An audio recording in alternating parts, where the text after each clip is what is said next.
dengan budidaya yang dilakukan di saat ini tentang penanaman jagung. Jika kusin tahu bahar luas doang nih, karena orang sering tanam jagung. Tetapi khusus untuk jagung yang kita budidayakan, ini adalah jagung manis. Memang jagung manis. Jadi betul ini untuk penanaman dan jarak tanam. Tetapi untuk sebaiknya setelah ini kita kan nanti pasti ada pengembangan untuk selanjutnya, mungkin dari luas lahan orang semua tambah lebih besar. Dari ini kalau misalnya kemari ada pengembangan atau pihak rencana membuka buku, tidak menutup kemungkinan itu karena yang motivasi dari ini, apalagi main panen. Jadi diupayakan untuk selanjutnya bukan hanya hal ini, tetapi ini berlanjut demi menopang kegiatan pelayanan nanti dan kesejahteraan anggota pada khususnya. Nah, terkait dengan kembali lagi dengan budidaya jagung, ini penanaman hari apa ini? Hari Selasa lalu, berarti 1 minggu. Nah, sesuai dengan pengalaman secara teknis untuk pemupukan jagung, memang dia nanti 14 hari setelah tanam. Tetapi sesuai dengan pengalaman yang orang lakukan, orang dapati di lapangan, dia 1 minggu. 1 minggu untuk jagung manis, karena ini beda orang ke tanah dengan orang ke tanah. Tantanang kita tanah makir yang mata lumbu aru kirare istilahnya. Nah, biasanya orang lakukan pemupukan 1 minggu setelah tanam. Kenapa orang lakukan 1 minggu setelah tanam? Dia mau rangsang dan supaya DP fase vegetatif ini cepat orang DP pertumbuhan mereka lihat. Memang beda kalau orang mau pupuk 1 minggu dan 2 minggu setelah tanam. Dikasih lo gue DP pertumbuhan, DP perbedaan pertumbuhan, main pupuk ke 1 minggu setelah tanam, minggu 2 minggu setelah tanam. Itu kalau khusus untuk jagung manis. Tetapi untuk jagung hibrida, dia boleh 14 hari, kemudian 35 hari, kemudian 50 hari. Tetapi kalau untuk jagung 7 hari, 21, 30. Begitu. Karena dia DP umur panen lebih pendek dari jagung hibrida. Begitu. Kemudian ada perlakuan selain pemupukan. Pemupukan kan itu termasuk sudah pada pemeliharaan. Termasuk naik melelele, itu masuk dalam tahapan kegiatan pemeliharaan. Jadi selain memupuk, kita kena ngambing. Jadi selesai pupuk, minggu berikut harus mengambing. Itu mutlak dilakukan di tanaman jagung, harus mengambung. DP istilah pertanian goyang akar wadahnya, padi dan jagung. Nah itu harus orang lakukan. Main kita rambungan persen surek kisah ini dari pandang ke kirang. Iya, mahaka. Nah, kemudian ini so bagus ini di jarak tanam, tetapi untuk mempermudah orang pemeliharaan sebaiknya itu diatur. Ya loa hekadoda untuk kita dumari. Karena sasuang ini sasuang makasi arwah. Pelele ngentehan makakati, menemprot makakati. Nah, sebaiknya ada ruang untuk orang mau berjalan.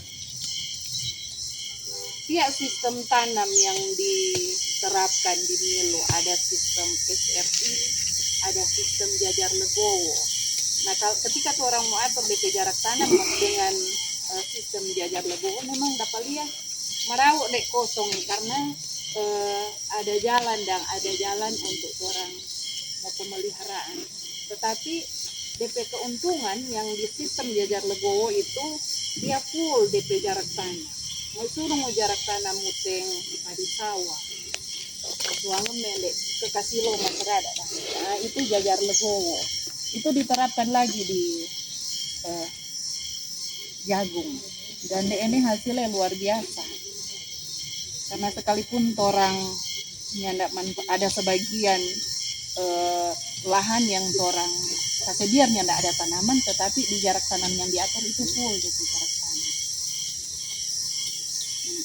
Seperti itu. Jadi mapail ini nanti jo untuk pengembangan berikut orang lebih mau tingkatkan gitu. Jadi mapail iki tahu mau sesek dan satuang lah itu. Apakah orang mau bikin jalur begini atau jalur begini? Orang mau sesuaikan dengan matahari terbit, mesang bau supaya full DP penyinaran. Ketika orang mau bikin begini, mau dapat semua itu tanaman, baik tanaman pinggir atau tanaman tengah. Jadi bagusnya ada jarak tanam. Nah untuk jarak tanam yang dianjurkan di Jajar Legowo itu 40, 60, 80. Jadi 80 itu jarak antar bedeng, pihak bedengan. Loah yang dek tawe suang yang dek ini raringan kita. Tapi dia jarak tanam antara tanaman yang satu dengan tanaman yang lain itu 60 dan 40 antar barisan. Jadi maroho mapail dan isi teratur dapalia yang lain no katuk orang dapalia itu tanaman dapalia bagus dan ketika orang atur iya rapi, berikut pemeliharaannya mudah, kemudian pemanfaatan benih pula nyak tawe apa maholo dan toh ini so bagus, tetapi nanti orang kita yakin ini tetap mau berlanjut antara orang mau ganti ulang di tanaman dan seharusnya itu orang ada rotasi rotasi tanaman dan nyandak tuh orang mau tanaman ini harus mengganti antara kita mau suang kacang, orang mau suang hisa, orang mau suang samate seperti itu. Dia mesti ada pergiliran tanaman itu istilah. Tanaman pangan harus coba selang-seling dengan tanaman-tanaman horti atau tanaman-tanaman yang ndak sepamili. Sesuai mata timah di kita kan, mau suang tuhigu, suang kacang toh. Suang kacang, boleh saat mau suang tuhigu, saat mengganti samate arabi. Seperti itu. Kemudian untuk pemupukan, lanjut ini pemupukan. Jenis pupuk yang biasa orang gunakan itu tiga kita cuma singka, ponska, urea. Nah itu untuk pertumbuhan awal orang mesti rangsang semua, DP akar, DP batang, DP daun. Ini masuk fase vegetatif, DP istilah pertumbuhan dah. Jadi DP starter orang mesti pompa kasih bagus. Madiri misi yang mekerdil, toh makan singang gue kita sesuai. Ini paling suwe tapi maka pupuk dari awal. Yang teratur DP bukan dari awal. Jadi orang mau coba ini 1 minggu setelah tanam orang mau pupuk.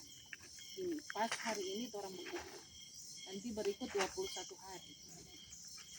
Hitung dari hari setelah tanam. Untuk jenis pupuk ponska di awal ponska dan urea. Kalau boleh mau dapat pupuk urea April itu lebih bagus untuk merangsang daun dan buah. Kita yakin kalau di apa kampung ada urea daun buah. Nah itu bagus. Memang ada dua untuk cara pemupukan, ada yang mau kocor, ada yang mau tuga. Tetapi untuk jagung kita anjurkan sebaiknya tuga. Iya, lebih mengasih dan